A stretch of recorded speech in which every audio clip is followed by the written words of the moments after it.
session chair, along with the rest of us. Please, Dr. Mitchell. Thank you. I'm very pleased to welcome you on this festive occasion. And I'm both pleased and honored to have so many distinguished speakers for this panel and the panel to come. The first panel seems to be primarily preoccupied with the deficit there is in cooperation between Arab universities, which is part of the larger problem of a deficit in inter-Arab cooperation in general. So the first question has to do with ways of enhancing cooperation between universities in the Arab world. Now, there is a second sort of corollary question that deals with the use of Arabic that we need to discuss. And this is, of course, not just a linguistic issue. It has to do with better service universities can give to their communities. It has to do with relevance in public life.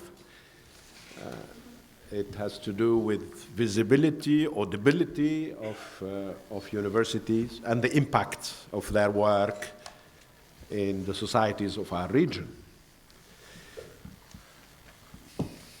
We have an hour and 20 minutes for this session, and there are quite a few speakers. So I shall ask them to be as brief as they can. 5 minutes, maybe 6, not more. And then see if we have some time for discussion among the panelists first, and then with the audience if you feel strongly that you have something to say on the themes of the debate. Our first speaker is Dr. Adnan Shihabuddin. He is the president of the Kuwait Foundation for the Advancement of Sciences.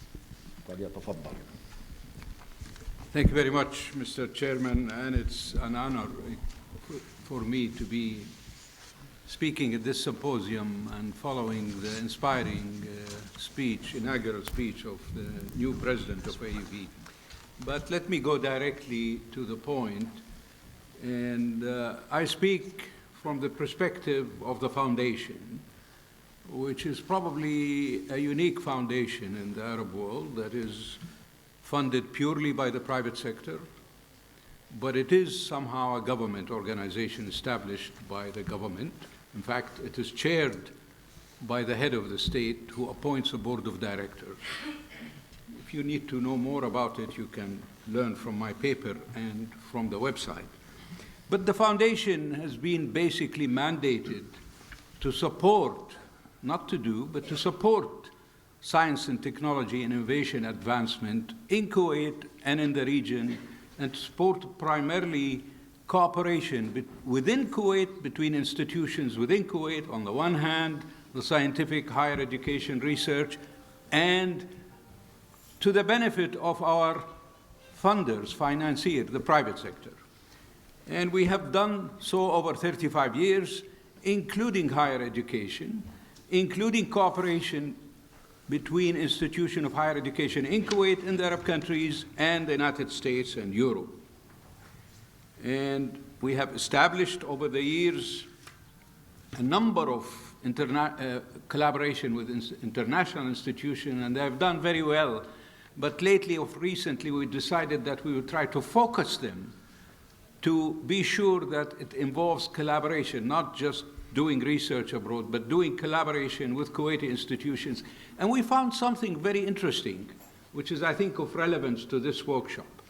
Whereas Kuwait University and Kuwait Institute for Scientific Research for 30 years were not cooperating with each other, when we had a joint project with MIT, a very multi-million-dollar research project, multi-years, they cooperated with MIT, and through the cooperation with MIT, they managed to develop capacity to cooperate among themselves alone without MIT. So I think this is a message that we would like to see, so that cooperation between institutions within a country, cooperation between Arab countries, does not have to replace cooperation with centers of excellence in Europe or the United States.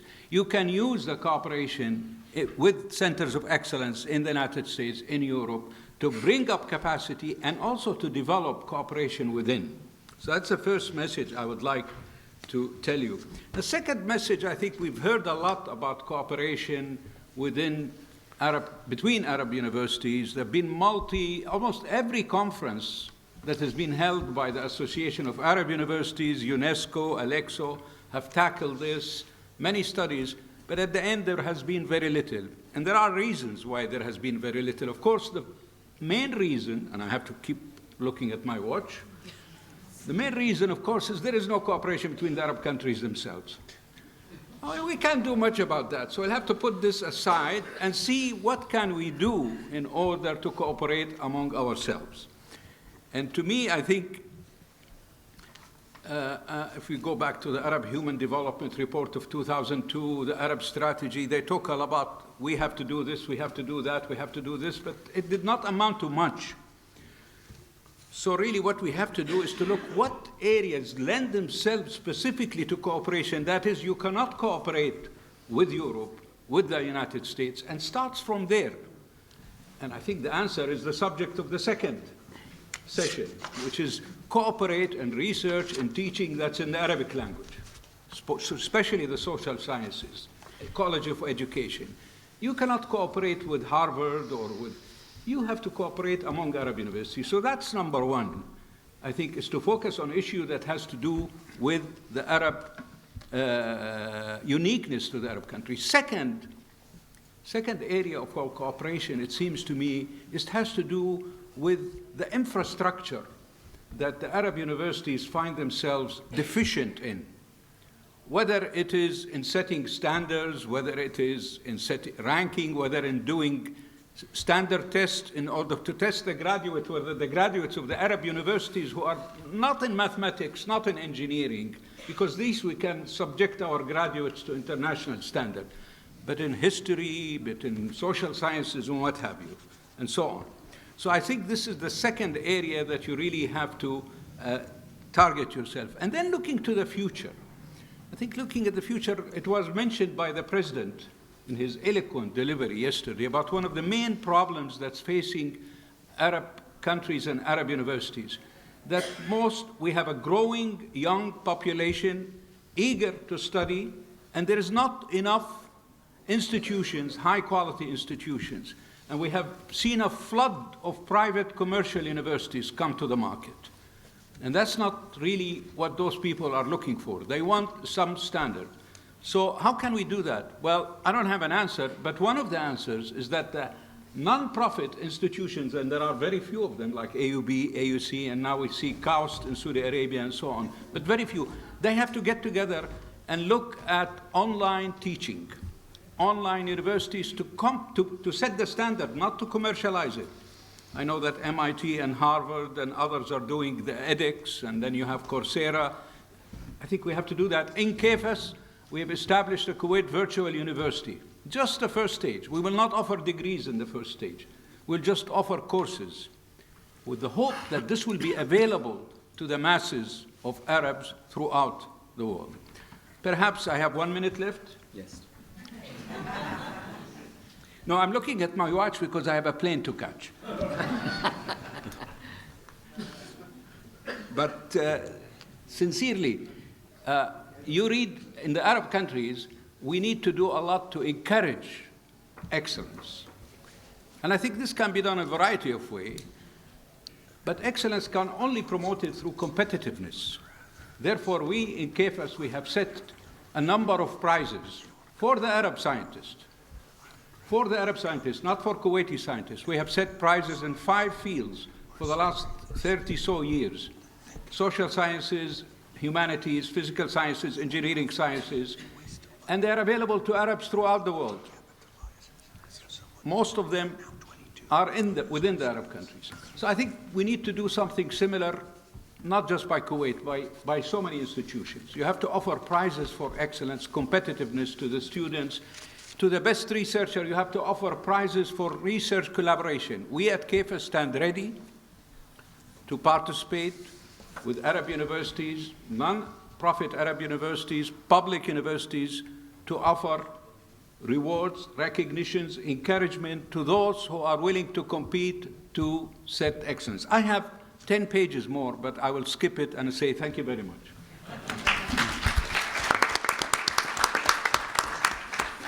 Thank you so much, and I think you focused very well on the subject by referring to the triangular form of cooperation that might enhance inter-Arab, and you focused on the need to have humanities and social sciences as an area where cooperation between Arab universities is not a luxury, is indeed a necessity. Our second speaker is Dr. Hassan al-Darham, President of Qatar University.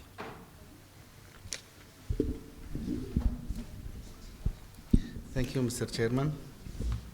Ladies and gentlemen, I'm honored to be part of this distinguished panel, and I would like to take this opportunity to congratulate President Fadlu Khouri on assuming the reins of this venerable institution.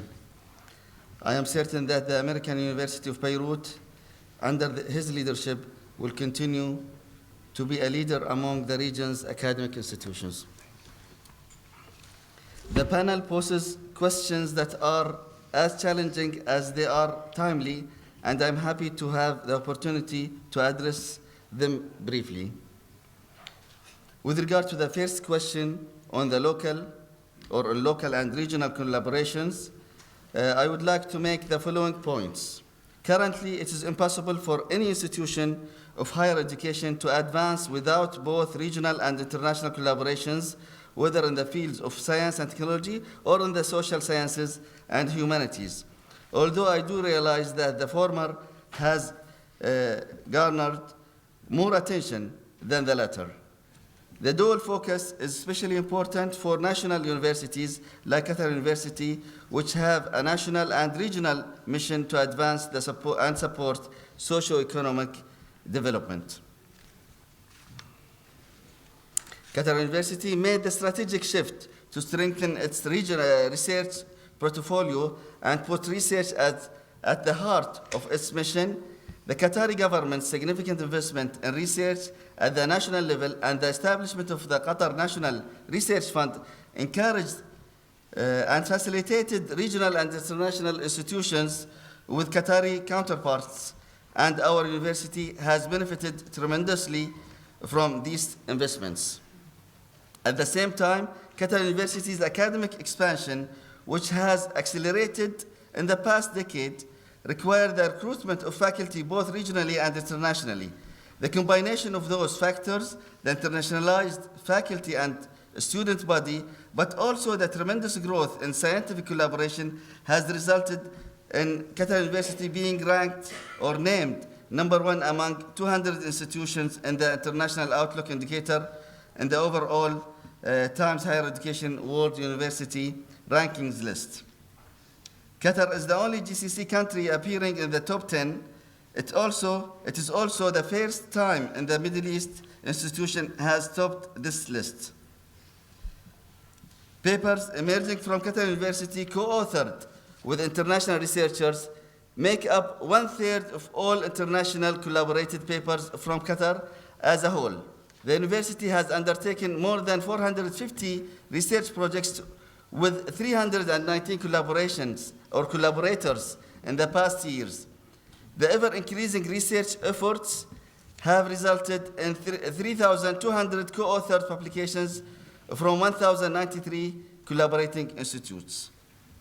For regional collaboration to be strengthened, it is important to identify areas of excellence and complementarity in the region, and to collaborate in research, but also in capacity building and in education, where there has been a need on one side and a clear competency on the other. Collaboration can be very productive.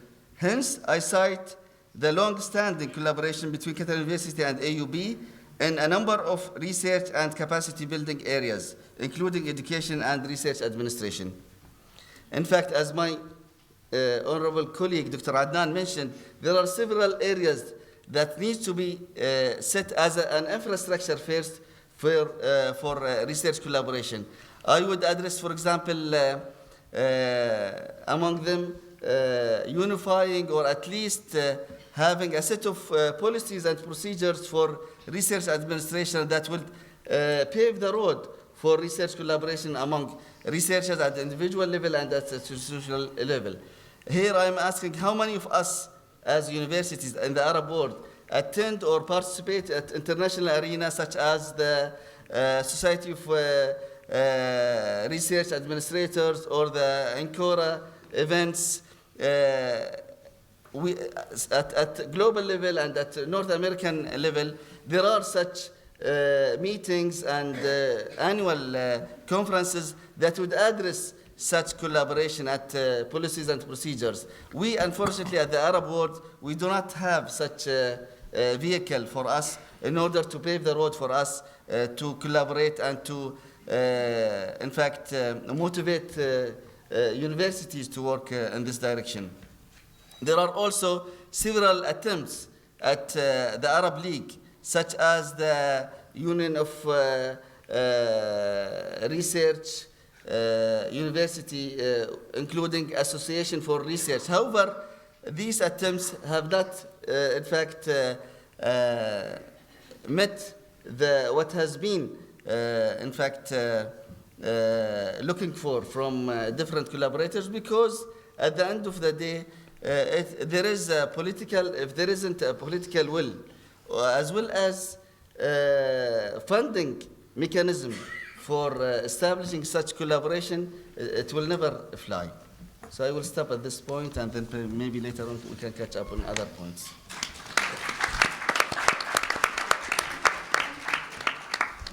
Thank you so much for emphasizing the regional mission of your university, which will enable it to be a major actor in enhancing, hopefully, in enhancing inter-Arab university cooperation.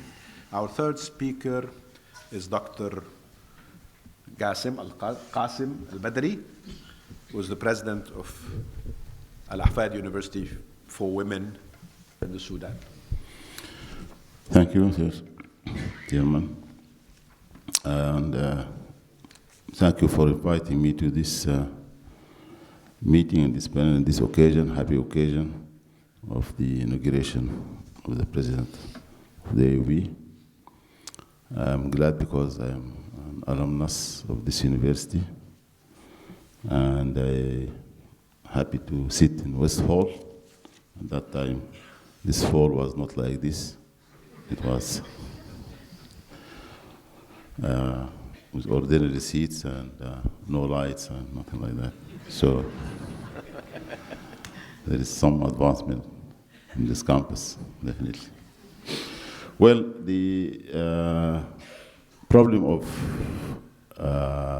collaboration between institutions or universities in the region, and I'm also speaking about the African region, if you like, that we have institutions like the Arab Association of Universities and African Association of Universities. But universities, they see themselves as an independent entity, and they do not like to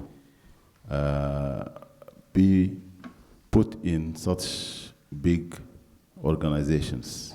We come to the meetings of these organizations, and these organizations, they try to do certain collaboration between the universities in those regions, whether the Arab or the African. But still, that is very, very little. Universities, they want to benefit from any collaboration. And therefore, in the region, in the Arab region or the African region, universities are very young. They are hardly 50 years old. So they need a bigger brother to get advice from. And that's why I think they go to Europe and they go to America and the West generally for collaboration in order to get capacity building, in research, in teaching, in staff development, in curriculum development, and so on. So we need a center of excellence in the Middle East here to do this job for us. I think AUB, I'm not just trying to be nice to AUB, not because I am here a guest or nor I am an alumnus, but that's the fact. AUB is now 150 years old. It's an old university. It has gone through different aspects of development. And I think it is a responsibility to help institutions in the Arab world, in the Middle East. And I think they have been doing this for some time through the REP program. And we at Ahfad, we are benefiting from that, and we are seeing the transformation from that collaboration, which is happening in our institution. So unless we have such centers of excellence in the Arab world, we cannot expect much collaboration between the universities. Again, there are some universities in the Arab world which have the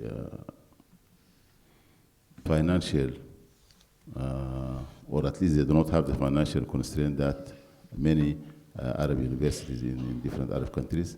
They can also help in sort of patronizing other universities and helping them with staff development through scholarships in the West. This is for the collaboration which I can see in this region. At the other side of the panel is about the Arabic language and the use of the Arabic language, whether as a medium of instruction or whether as in research. We in Sudan, we used to have our medium of instruction was English until 1991 in higher education. Then they Arabicized that in 1991, and most universities now, especially government universities, are teaching in Arabic. And so this has deteriorated very much the standard of education in our universities. There is nothing wrong with the Arabic language. Arabic language is a very rich language, definitely. Maybe richer than English as a language. But the problem of using Arabic as a medium of instruction in higher education is the lack of references and lack of recent research. And the problem is that the students, they cannot understand the English literature because the standard of English is very low. So if we are serious about using Arabic in tertiary education, we have to strengthen English in secondary and elementary education so that the student, when he or she comes to university, then she can or he can speak English, write English, and understand English perfectly. Otherwise, we are going to have a generation of half-educated university graduates. They cannot benefit the country, and they cannot benefit the region. So the problem with the Arabic language is the weakness of the English language in our schools. So if we can strengthen that, and this is going to be a long way. I know this from experience. We are getting now students into our university, and we try to teach in English, and we teach English, at least English is the official medium of instruction. So we are finding difficulty in raising the standard of the students to start education in the university in English. And we are giving them now almost a year of preparatory, what we are calling university preparatory program. Another problem with using English as a medium of instruction in tertiary education is universities will become parochial. We cannot have, because of the low English language standard of the students, we cannot have faculty from abroad to teach in the universities, at least some classes which will be taught, of course, in English, but the students will not understand them. And even now, the standard of the teacher, of lecturers in English, because this has been going on for now almost 25 years, so there is already a generation of graduates and who did their PhD in Arabic and they studied in Arabic, and so now we find them and they cannot understand any paper written in English, and their understanding or their ability to extend their knowledge is very much curtailed. Thank you.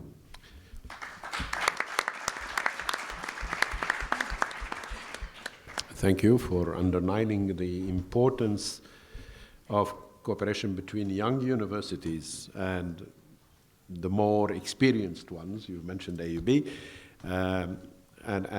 This is something that entices universities to cooperate. It's not just an act of goodwill, but there is interest among younger universities to seek cooperation with those who've had a longer experience. Now, you brought up the issue of Arabic as a medium of education. I hope we'll have a chance to discuss this perhaps in the second panel more extensively, because we're not just talking about using Arabic as a medium of education, but also publishing in Arabic, reaching to the wider audience, communicating with the community is one of the main issues, I think, behind the reference to the use of Arabic language. And I hope other speakers will pick up on what you've said about the language. Now, the fourth speaker is Dr. Lauren Clark. She's the Dean in International Students and Global Engagement at Amherst College. Thank you. I'm also delighted to take part in this historic celebration and contribute to the symposium. As you heard, I'm here representing Amherst College, and the reason for that is more historical than geographic, obviously, as we're speaking about regional linkages, but I hope I can comment on a few ideas that may support these affiliations. Amherst, as you may know, was instrumental in the founding of AUB and managed to produce several presidents and trustees along the way. So we have very deep ties to this institution. And currently, we send students each summer to the Center for Arab and Middle Eastern Studies, thanks to the generosity of two of our alumni with deep ties to AUB, Sally Khalifa and Samia Foster, who are here. And we hope to expand our students' involvement with the region. So as we've heard in the symposium yesterday, Daniel Bliss came to Beirut from Amherst in 1866 to establish the Syrian Protestant College. He was replicating the mission of his alma mater and the American Board of Commissioners of Foreign Missions to educate indigent young men of piety. So we've moved a little bit beyond that. Bliss came here with a distinctly religious agenda, as well as a scholarly one, but like many such initiatives of the time, it was unidirectional. It was not reciprocal. So since AUB's founding, higher education institutions have clearly proliferated in the region, and I defer to my colleagues to comment on the intra-regional cooperation and the prospects. But from the perspective of the US, the proliferation really offers us a lot of opportunities, possibly to triangulate relationships or broker them, but hopefully to learn from them as well.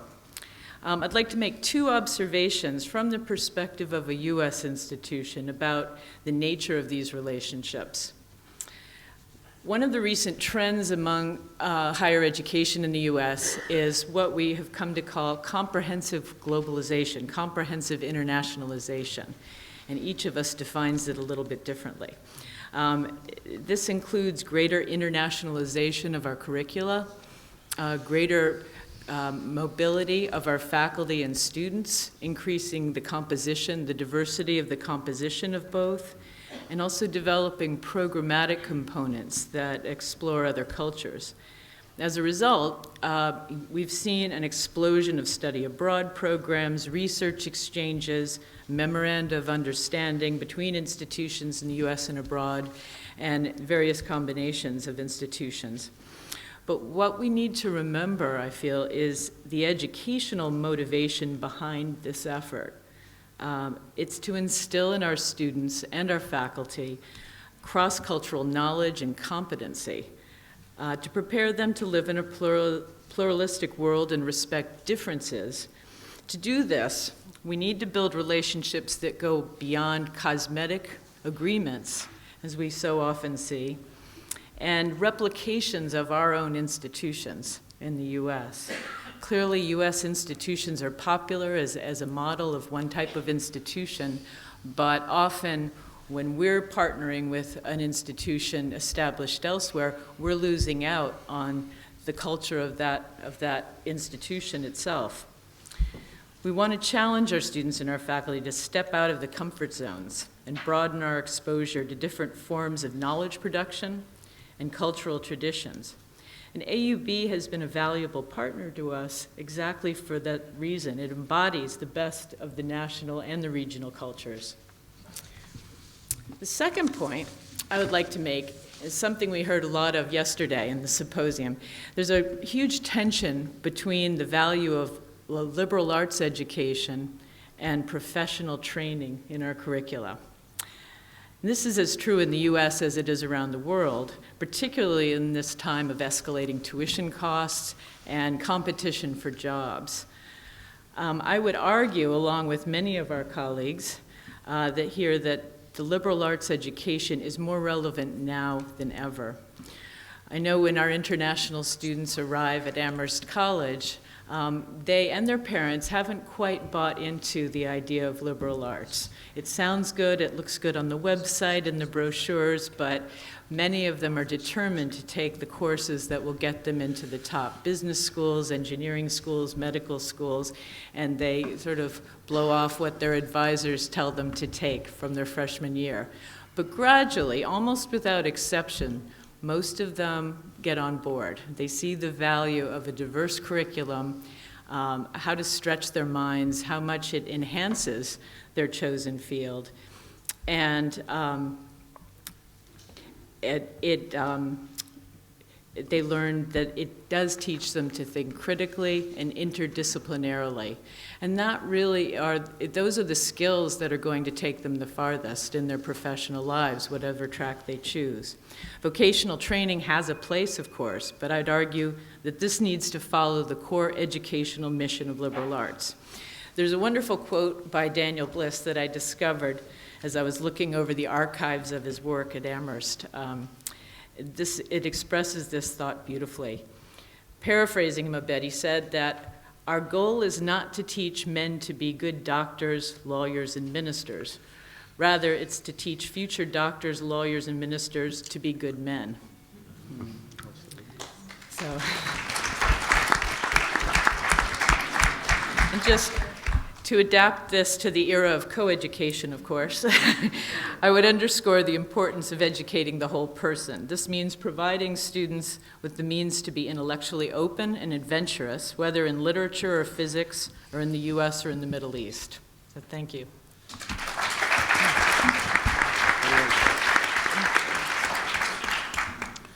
Thank you. Indeed, as you made the case for cross-cultural communication, you're telling us primarily that cooperation between Western universities and universities in the Arab world is not a one-way traffic, and you don't expect universities here to clone universities in the West, but be more integrated in their societies and more culturally specific, so that this process can be enriching for both partners. Thank you so much. Our next speaker is Dr. Salim Dakkash. He is the president of Université Saint-Joseph, Per Salim. Mr. Chairman, I prepared the conference for 1 hour of time, but I'll be sure I have a light version. An abstract. So, an abstract. So I have some greetings. The first one as a particular homage from the St. Joseph University of Beirut that celebrated lately its 140 years of foundation in 1875 to the American University of Beirut that is celebrating its jubilee of 150 years since its foundation in 1866. My second cordial and academic greeting is to AUB new president, Professor Fadlou Khouri. May his mandate as head of this prestigious university, AUB, be a time of leadership, service, and blessings for him, his family, and of course for AUB. The third and last greeting is an appreciation to the Jubilee Committee. Thank you for inviting the rector of the St. Joseph University of Beirut, which is historically a competitor, to talk on this panel. Thank you. So I will develop my ideas in three main themes. The first, the adventure of founding the AUB and USG. In the context of anniversaries, especially the one of AUB, I will say that the origin of modern higher education in the region, if we stick to history, goes back to the foundation of two universities with an evident international character built on local territory, Syrian territory, known back then being Syria. For sure, I don't want to delve in the competitive aspect that we faced when founding these two universities. The Jesuits, according to our studies, thought of creating a higher education college in Beirut since 1845.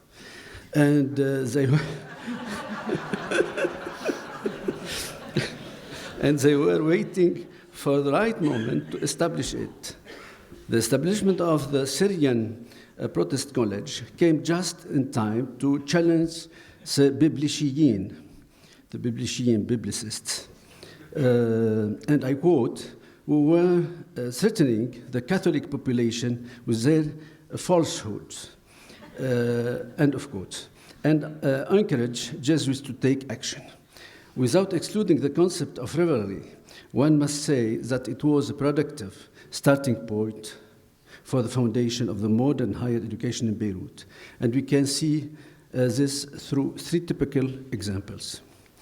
We know, that's my lecture, we know that the two universities began with schools of medicine based on urgent needs which were to cure the body, but also to stop the work of charlatan doctors who did as much damage as diseases did. Secondly, I would like to bring out the modern and pioneering character of another project that brought together the religious leaders of both parties and the specialists in modern exegesis, and this project is the translation of the Greek Bible into Arabic, our language, giving two versions scientifically founded and written in a language that combines pureness and clarity. In terms of modernity and this academic work, AUB as well as USJ opened the doors to a new historical and critical approach to the intellectual and cultural heritage of a region that stretches from the Gulf to the ocean. In the third place, we cannot but comment the long-lasting work of the two universities in fields of humanities and social sciences, with Arabic and Orientalism, through the foundation of the Oriental faculty at the USG and the Department of Arabic and Oriental Literature at UB, which contributed to open the doors to what was known as the Nahda, the Renaissance, a time of gestation and renewal at the intellectual, social, and political levels. This special place held by AUB and USJ on the regional and Arab scenes of higher education has been well stated recently by Jihad al-Zain, a well-known cultural and political analyst at Al-Nahar, and I quote, "Higher education in Lebanon is represented by two main universities, AUB and USJ." And he continues, "Politically speaking, Lebanon is a weak country, but it remains strong at many different levels. I have a serious feeling that the existence of AUB and USJ, always AUB and after USJ, on our territory is sufficient to reinforce the existence of Lebanon and the belief that it is not possible to move them out of Lebanon, because these two universities shelter well-advanced competencies from all communities, knowing that this sheltered elitist diversity has now a real story."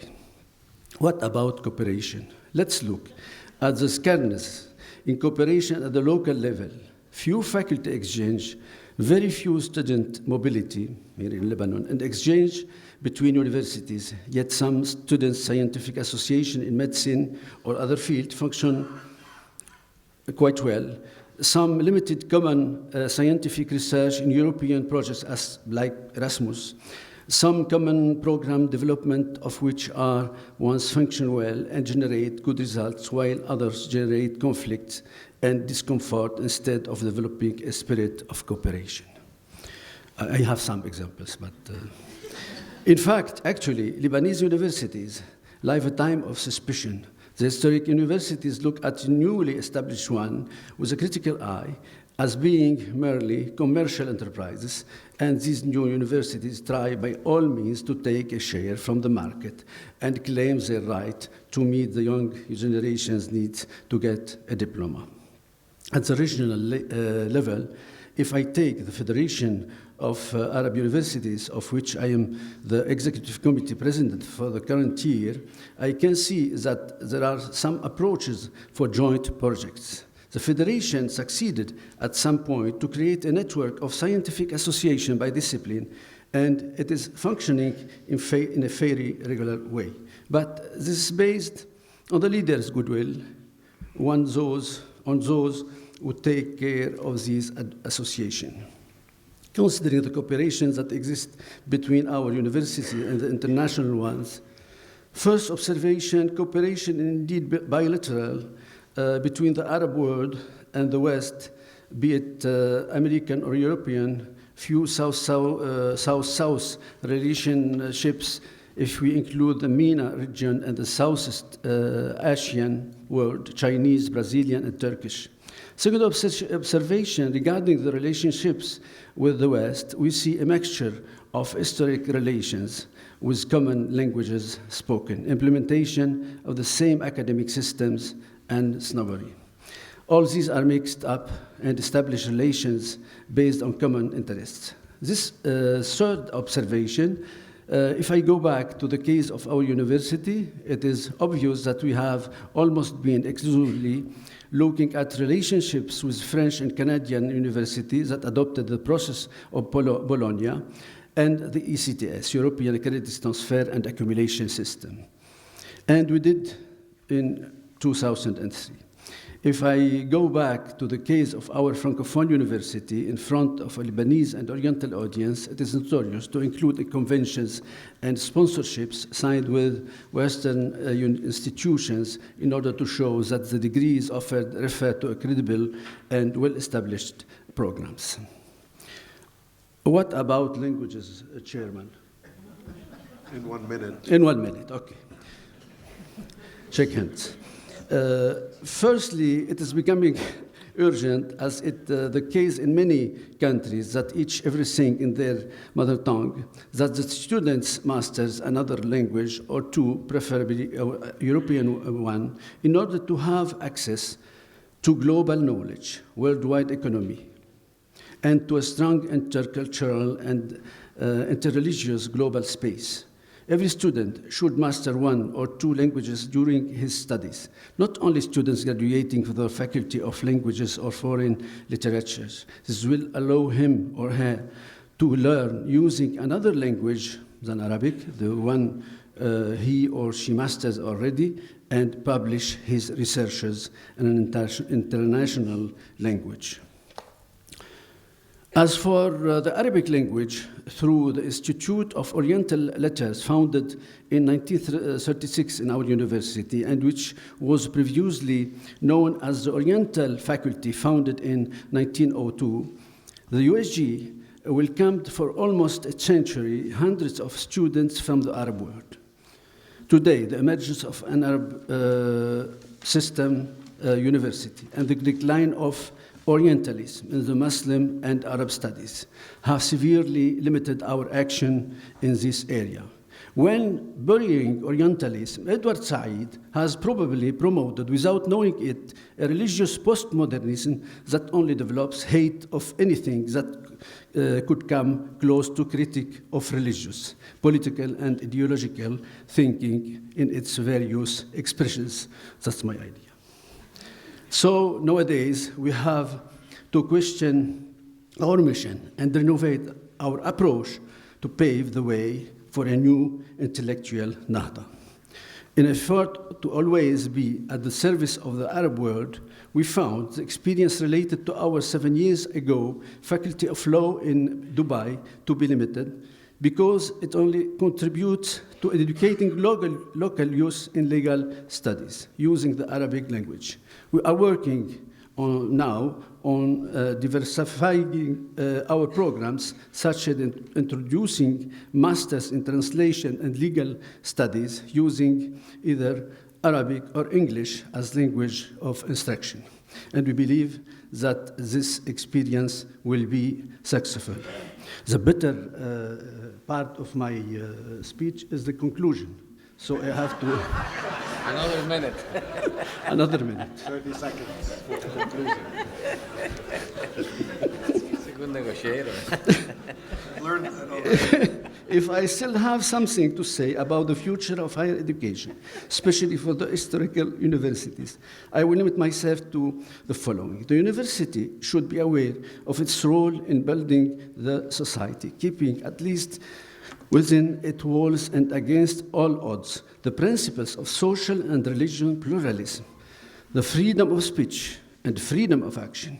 What we are going through today in the Arab world due to conflicts will threaten pluralism and freedom, and I believe that our universities need to rethink their priorities and approach this question from different angles: academic, cultural, linguistic.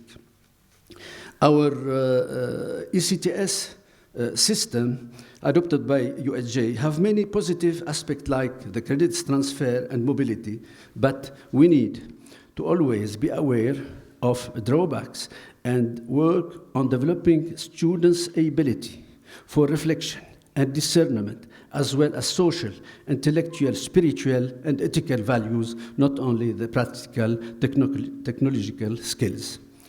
Our university, like others, welcomes a diversified student body coming from all the Lebanese regions.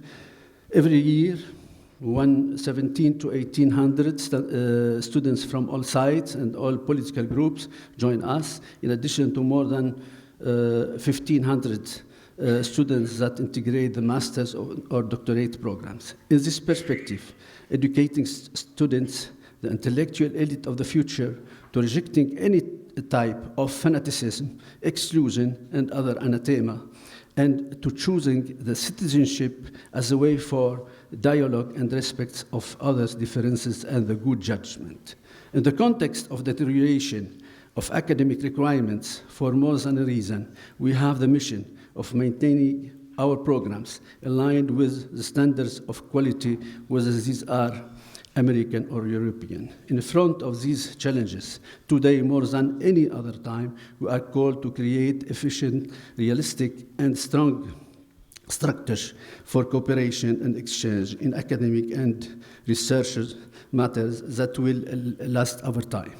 Let us begin first by knowing each other, and then let us all work for an alliance of solidarity of universities, joining our efforts to better serve our societies. The last sentence. Finally, I quote, Finally, I quote a French philosopher, who says, higher education is called higher, not because it is the last stage of education, but because it deals with high issues related to the individual choices, the life of nations, and the liberty of humanity. I hope that every day we'll be serving these objectives of excellence, making them our mission. Thank you. Thank you.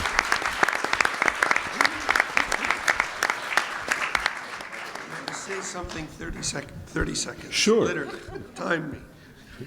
So, of course, I've known Dr. Jabra for a decade and Dr. Selim for 4 times that length, but I made it a point to visit Pir Dakkash first, and I think we hit it off very, very well.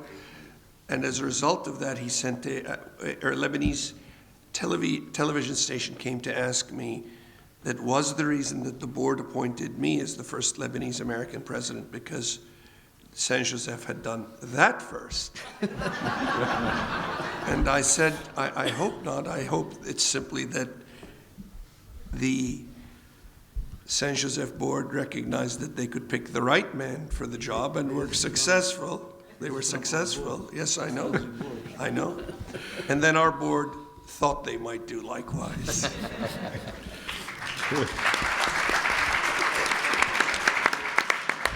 I think you both agree with me if I say that the histories of both universities, AUB and Université Saint-Joseph, and the role they have played in the formation of Arab elites, especially in the Nahda, but also later, I think enables you to hold in creative tension, Per Salim, in creative tension, competition and cooperation.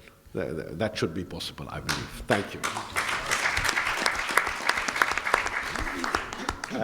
Our speaker now is Dr. Björn Kjerfe. He is the Chancellor of the American University of Sharjah. It's a pleasure to be at AUB, and I congratulate President Corey and wish him all the best of success.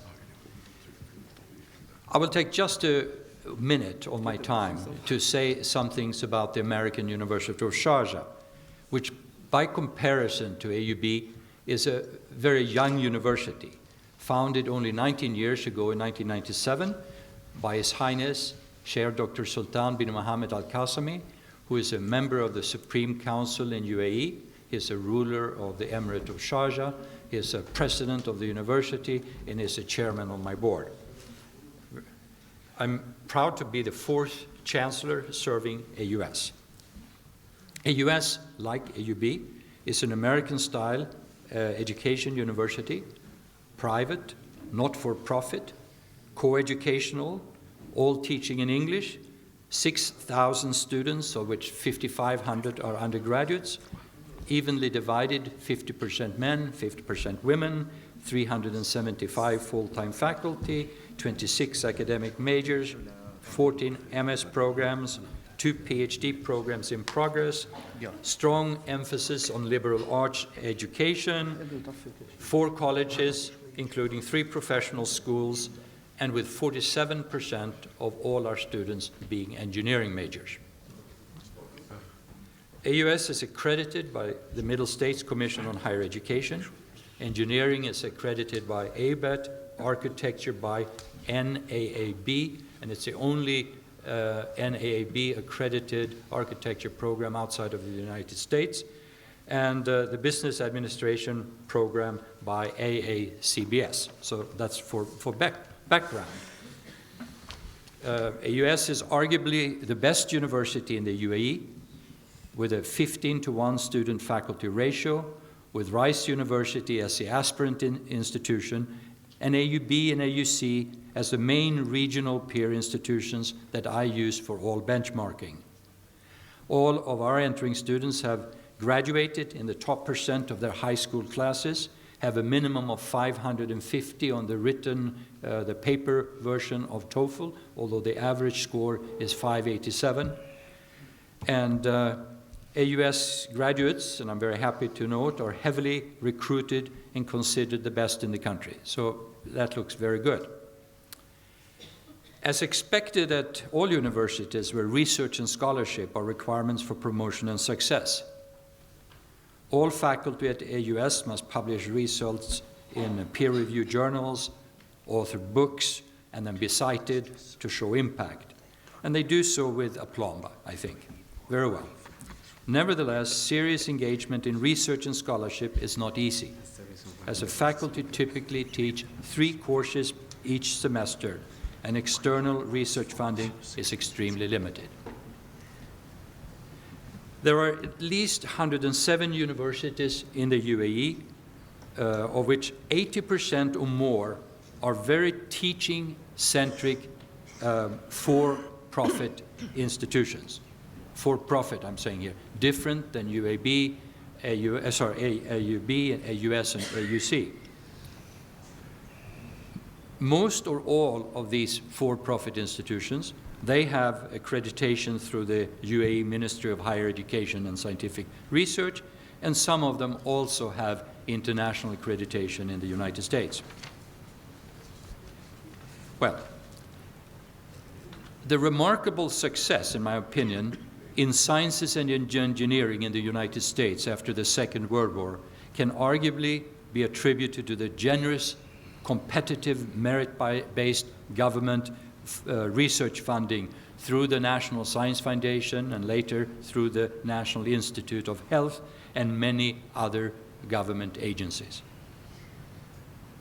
These fueled and supported research and development, innovation, and having driven such things, commercialization also at universities and spin-off companies, having driven computer development, the IT revolution, space science, medicine, ocean science, electronics, nanoscience, military advancements, and everything in between.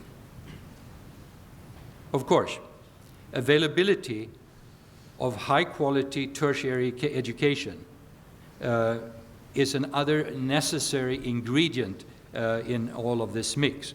And such excellent education does exist in the UAE and other MENA countries.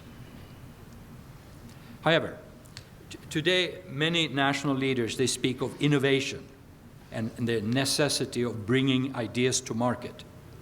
But they conveniently forget that it is research and development that is a missing link. It costs money, and sometimes big money. Without solid research and development, innovation thinking and development of products for commercial markets will not occur on a sustainable scale. Although industry performs much R&D, this research is typically narrowly focused and usually very applied. University research, on the other hand, can be both applied and abstract with a time horizon far away. It is this kind of more abstract research where universities in the United States and elsewhere have conducted R&D over the past 7 decades for great innovation and advantages for societies at large. Massive public research funding has also helped establish excellent research universities that we today refer to as the best in the world, including Harvard, MIT, Stanford, Cambridge, and others. In the UAE, no government agency is charged to support merit-based research in accordance with the model of the National Science Foundation, or NIH. And thus, public research funding does not exist. As a consequence, local institutions have only a very limited chance to grow into significant research universities and will by necessity largely remain teaching-centric, no matter any statement to the contrary in their strategic plans. The largest global research universities, and there are many, have annual or can have annual research expenditures exceeding $1 billion annually.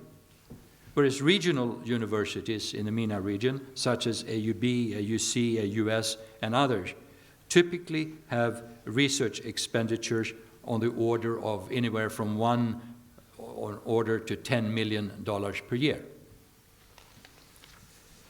So, my point here, and my main point, is that it might be time for university leaders in the UAE and other regional MENA countries to band together, to make the argument, to lobby and convince the federal governments to provide more investment of public funds into research and development, not just talking about innovation.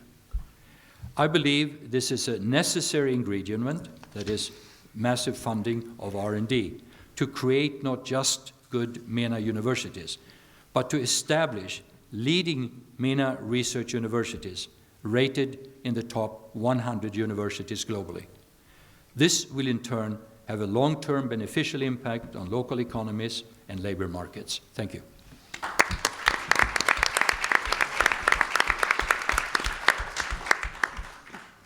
Yeah, thank you for making the case for cooperation among universities in the Arab world so that they can develop not only as good teaching universities, but as universities that are able to do significant research.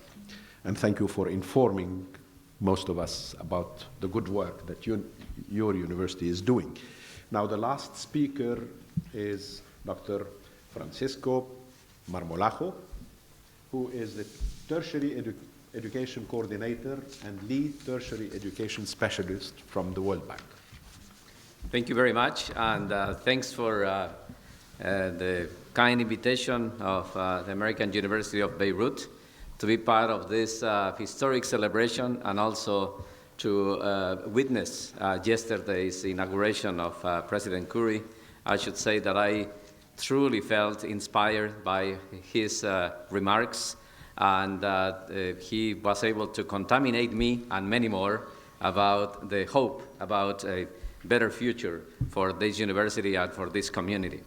I don't know if it was intentional, the fact that I was asked to be the last speaker, because it has two disadvantages. The one is that, first of all, at this point, probably at this time, you already have assimilated a lot of information that my colleagues had shared with you, and most probably what I will tell is going to be in a way repetitive, so I will try to become a little bit innovative, and I would love to negotiate as successfully as you did the time for a little bit more extra minutes for my presentation. Well, I think I really enjoy the title of the session, because it is a natural tension between internationalization and regional and or local engagement. And it is fine. Institutions, the more they try to become global, they have the tendency to forget about the local responsibilities.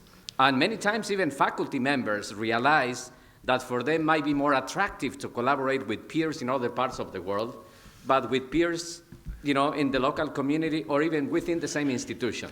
So it is a natural tension, and it's a tension that we have to live with, but also that we have to manage properly. And I think that's a significant element, so that's why I think it is very important that this type of dialogue and reflection is been happening in academic communities. Now, why does it matter? Well, first of all, because internationalization of higher education, which is my passion and for which I have devoted most of my life working in higher education, just the last 3 years in the World Bank and most of my life in colleges and universities. Internationalization, of course, matters because we live in a world which is increasingly complex, and I don't need to convince all of you about that.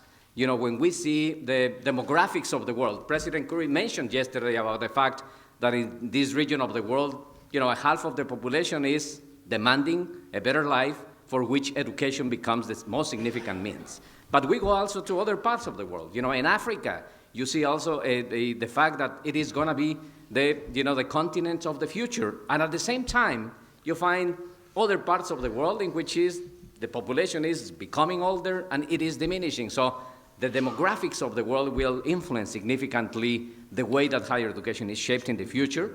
The geopolitical realities of our complex world are there and will be there. The economic globalization that it has brought a lot of success, but also a significant inequality in the world is another reality in which the future of higher education will have to act.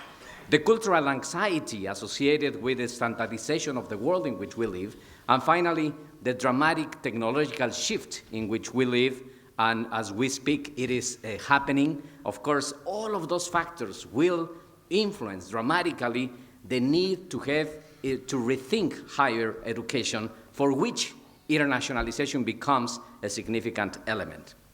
There is at the same time an urgent need towards a more global engagement of our institutions just by being perceived by the students. This morning I had the opportunity to have a conversation with Dr. Karma Al-Hassan here at the university, and she was sharing with me the interesting studies that are being conducted periodically by the university to assess what the students think about the institution, and I find a very interesting data here. 72% of the students of the American University of Beirut, they want to study abroad. They want to acquire a global dimension as part of their preparation. And when I go all over the world and I interact with students, and I ask two questions when I speak with them. The first question is, how many of you think that having a global preparedness will become critical for you to become successful? You know, everybody raised their hand, with the exception of the ones which are sleeping. But then I ask the second question, and the question is, how many of you, being very realistic, how many of you think that in your experience in this university will have that opportunity? And just a few raised their hand. That expresses very well the significant expectation of the students, but at the same time the recognition that probably the institutions in which they are won't provide to them those skills that they need. And I think that is significant work that we need to make in higher education institutions. It is important because it is a need being perceived by the employers. Many employers talk about that. And also, finally, it is important because we need to prepare the next generation of decision makers, thinkers, and at the end of the day, citizens of our society with a different mentality.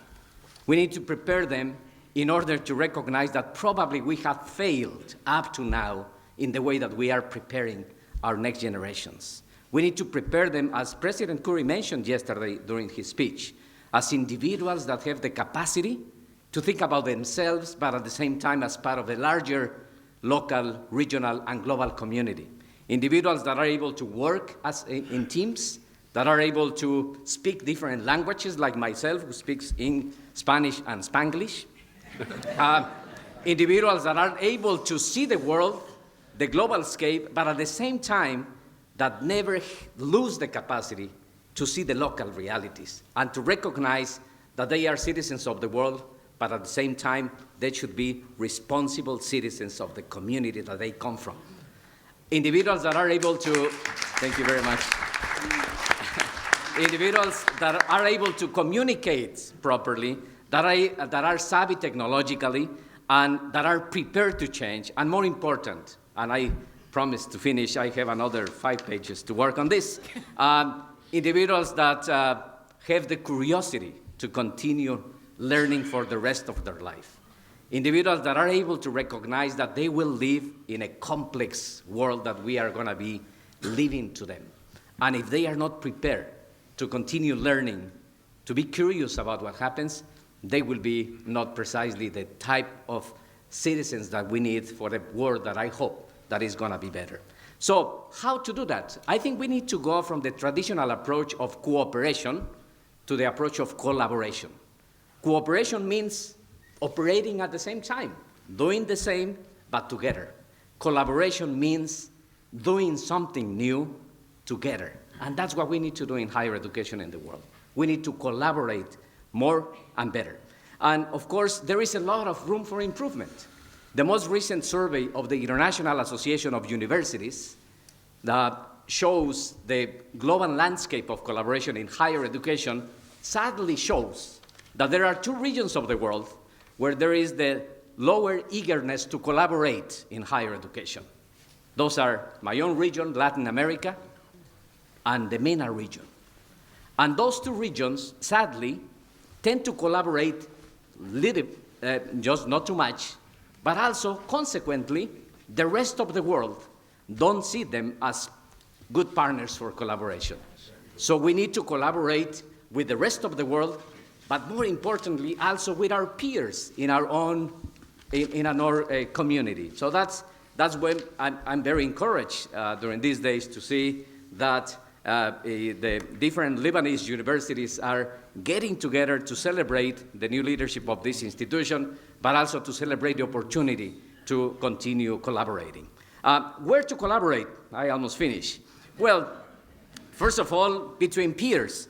And I think it is, I appreciate that the comment made by the president of the university when he was mentioning about the need not to collaborate just with the ones which are as good as ours, but we need to collaborate with the ones which are also are, at a higher stage, but also the ones that are at the lower stage.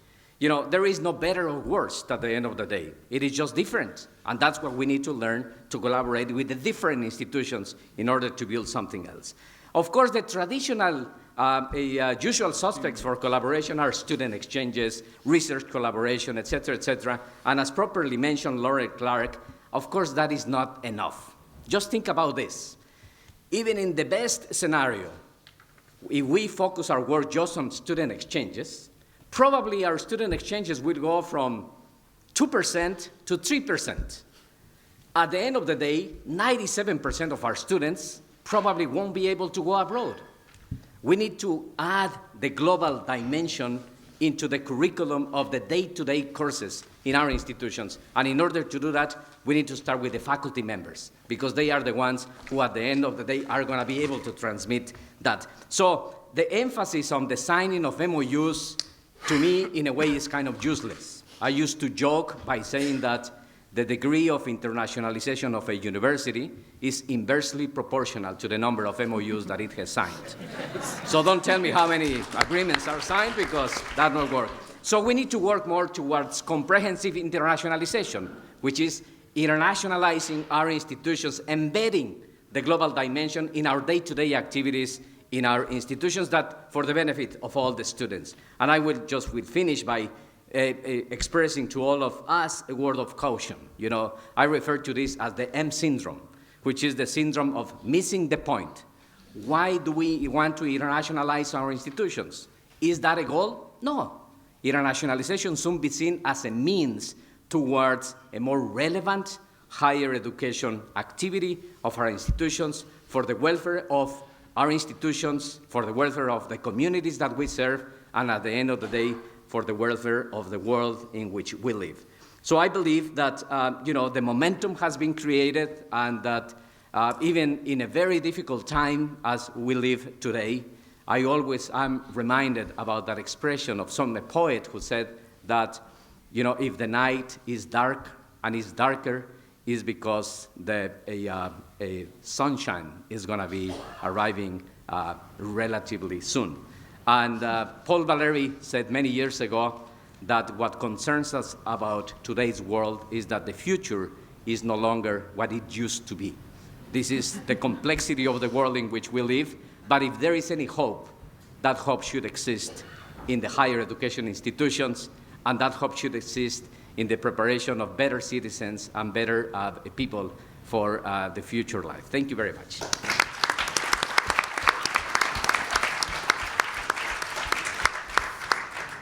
Dr. Marmolejo, thank you very much for this global perspective that you brought in a refreshing and not always conventional way. Now, we've got 10 minutes before we break. I think I'll take a few. He's panicking. I see hands in the room. Let me ask, I'm going to give the floor to those of you who raised their hands, but let me ask if any of the panelists need to react very briefly to what has been said here on the podium. Oh, brief. Half a minute. I pass. Yeah, can I say something? I could not have the chance to touch onto the language issue, the Arabic language. However, I think it is also important, in order to encourage people to publish in Arabic language, to have something that would motivate them. For example, most of our researchers nowadays would prefer to publish in English because these journals are, slightly indexed, through ISI or any other types of citations. Unfortunately, we don't have such a system here in the Arab world, for the Arab world, in English, in Arabic language. I understand that in Turkey they did something for the Turkish language, and Malaysia did something for the Malay language. Recently also in Iran, they did something for the Persian language. Just recently I learned that in Saudi Arabia, there are some good attempts to do some good indexing for in Arabic language for the publications or research in Arabic language. So I think that this will also help our researchers and scientists to publish in the Arabic language. Thank you. الوزير دياب تفضل.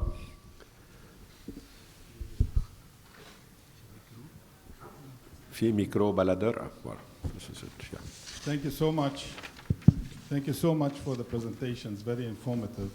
I'm Hassan Diab. First of all, there's no doubt that the wealth of our region lies in our youth, and therefore the role of higher education in our region is certainly pivotal in terms of addressing a lot of the issues and problems that we are solving in the region and indeed globally. I think it's important to stress again the necessity for liberal arts higher education model, because it not only gives breadth and depth for our graduates to become global citizens, but also allows them to become more, to promote the dialogue for interreligious, intercultural issues, which the region is in dire need of. I'd like to I'm sure a lot of the people here are aware, but just to clarify that the American University of Beirut has been engaged in promoting and improving the level of higher education in the region through its Office of Regional External Programs. In fact, in very quick summary, we have either established or assisted over 30 universities in 11 countries in the region over the past 4 decades. So we have played a role, we continue to play a role in that domain. But more importantly, I think this symposium is extremely important because universities in the region are in dire need of each other. And the network of cooperation, which I tried to promote when I was minister, is extremely vital to the improvement, learning from each other and improving the higher education sector, not just in Lebanon, but across the region. I know that there are over 1,000 universities in the Arab world.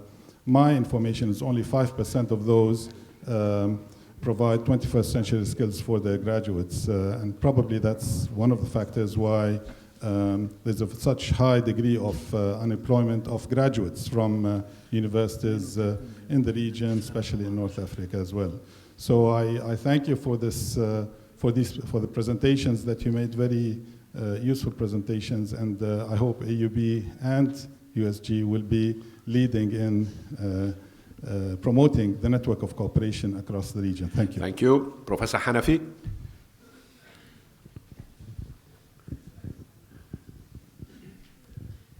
Thank you so much for all the panelists. There is a consensus about the need for fostering the inter-Arab collaboration and cooperation. But how? I think you hint more to institutional and individual level, and I think my experience as a researcher doesn't work. I mean, you need scientific community. You need to institutionalize this community in order to make links. In the Arab world, we don't have any discipline-based association, very rare. In Qatar, how many? It's part of my research. It's often doesn't exist. And to foster relationship, for instance, between Qatari scientists and Saudi scientists, you need a scientific society and collaboration is not only about social science, it's about energy, water, and other things. So I think I would like to hear from you. That second point and the last point is where I am so glad that President Dakash and President Khouri is here. I can tell you again from my research that AUB is much internationalized than San Joseph. We have 71% of Scopus is publication in Lebanon is AUB publication, but this is a bad news and not a good news. We should learn more from San Joseph, how San Joseph end up connecting themselves to the local industry, to a doing major impact in Lebanese society in spite of less internationalization. So I would like to hear a kind of discussion. We'll come to this in the second panel. The gentleman over there, تفضل. Yeah? Thank you very much. My question is, I think your panel should focus very much on the question of relevance. The biggest challenge in the Arab world today, as some of the gentlemen alluded earlier, is the massive unemployment. And you have to take a big responsibility for that. And the question of relevance is, do you feel the challenge of you being relevant in what you're doing, what you are doing in society and to society? Why do we have 25% unemployment in the region? Why do the private sector feel that you are graduating, you have a conveyor belt system of education, meaning you graduate people without understanding the question of relevance to employment? So these people who go to college and who go to universities are in it to actually earn a living. So how much do you actually engage with the employers? So you're all educators here. Do you talk to employers? Do you talk to people outside of your main gates? Are they involved? Do you think about these kids who go out and suddenly face realities of a skills gap in the 21st century, that the employers tell them you really are not employable despite the fact that you have a degree from a prime university? This is the question that society needs to address today, and it is you carry, along with the rest of society, a big part of that burden. Thank you. I think this is an important issue that you're raising, and I hope we'll have a chance to discuss it during the second panel. Professor Sheikh. I just wanted to ask Dr. Manuel, you mentioned that the university needs to add a global dimension to... Microphone, Lahon. Lahon.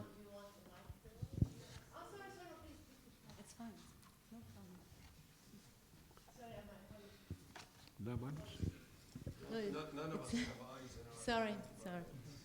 It's the question about the global to add, a global dimension to our daily lives at universities. Now, AUB, perhaps because of its very nature and because of its context in Lebanon, is somehow global avant la lettre. What specifically do you mean? I mean, what are your suggestions? I mean, how can we add, a more global dimension to AUB in particular? Yes, thank you. Thank you. The gentleman.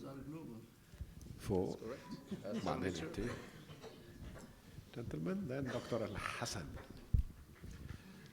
Thank you. Yes, my question is to Francisco. I'm Atif Idris. I'm president of the Food Science Association, and I would like to a little bit elaborate on the collaboration and the internationalization you spoke about. Collaboration is not that easy when there is no culture of cooperation amongst universities. And that needs a lot of cultural components that are not there. How can the World Bank foster this kind of dialogue? And I attended the last meeting that was held in Beirut about governance, and it's very relevant, but you need to implement it in one way or another that I still cannot see how it's going to be done. My second question is about internationalization. And the region here, the Greater Arab Free Trade Area, and I'm from the private sector, has all kinds of problems in addressing international economic issues that have not been addressed. Can the World Bank better impress or address issues of collaboration among universities when the Arab Monetary Fund is not aware of what is hindering, for example, economic issues across the region? And how can we bring Ahfad University to cooperate with AUB and maybe with USG to better address some of the economic issues that we're facing with the OECD countries on issues of public health? Thank you. I'll take two more questions, brief questions, and I think we'll have to cut our coffee break if you want us to be on time. Dr. Hassan. I just would like to comment that with respect to cooperation, we do have some kind of unknown agreement or implicit agreement with several universities in the region, like in Lebanon and in the region, to share information for information sharing and benchmarking. At the same time, we are involved with several universities in different projects. We're collaborating, like the governance project, the World Bank Governance Scorecard project in higher education, and other UNESCO projects. And at the same time, there is the Association of Institutional Research in the MENA region, where we meet annually and share information and network. So some cooperation and collaboration is happening, but it is not really probably publicized, and this needs to be more energy should be put into that. Thank you, Dr. Abu Saad. I'm afraid that's it. Then other comments will be taken during the second session if you're ready to attend it. Tfaddali. Thank you so very much. I think it was a wonderful session. I just wanted to sort of bring one example that we are currently working on, bringing all universities of Lebanon, in particular, actually, the top universities in Lebanon, working together to submit a proposal to the Erasmus to develop a graduate program in nursing education. And I was working on the proposal today. So all the universities in Lebanon will be working together, actually, hopefully, if we are funded. And even if we are not funded, there is the intention of having some collaborative work in the future. And we're doing the same thing in the region as well. Thank you. Would you like to say something, Dr. Marmolejo? Do I have 30 minutes to respond? 30 seconds. Yes.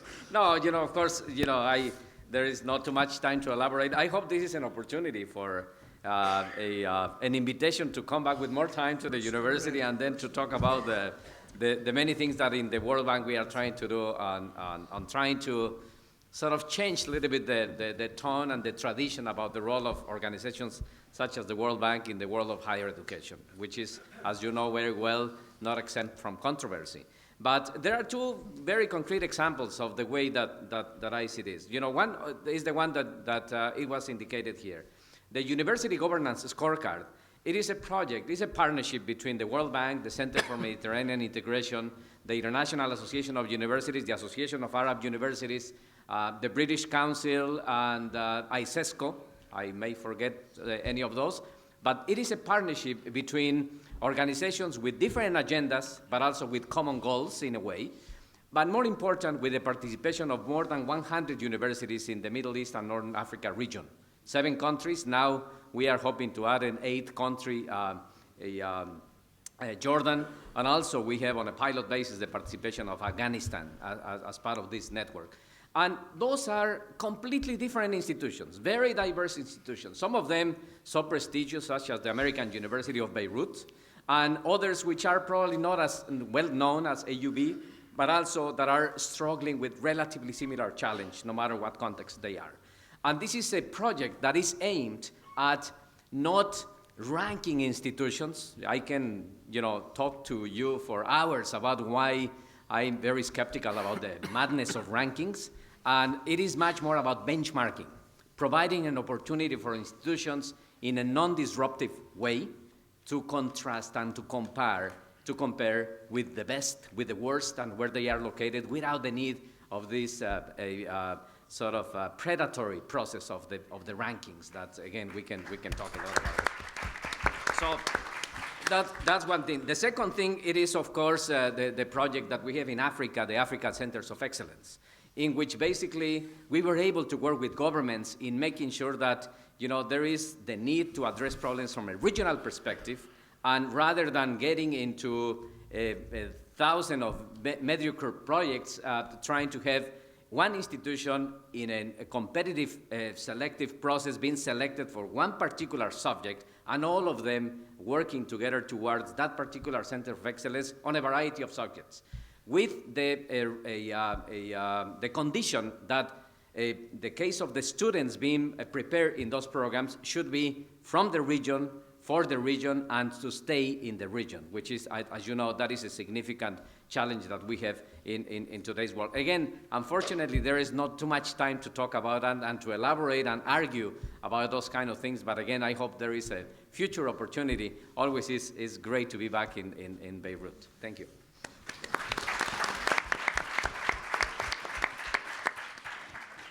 Thank you. Many thanks to you all, distinguished speakers, and to the audience. We'll have 10 minutes to 15 minutes coffee break, and then we'll come back for the second session. Thank you. Thank you. Thank you. Excellent.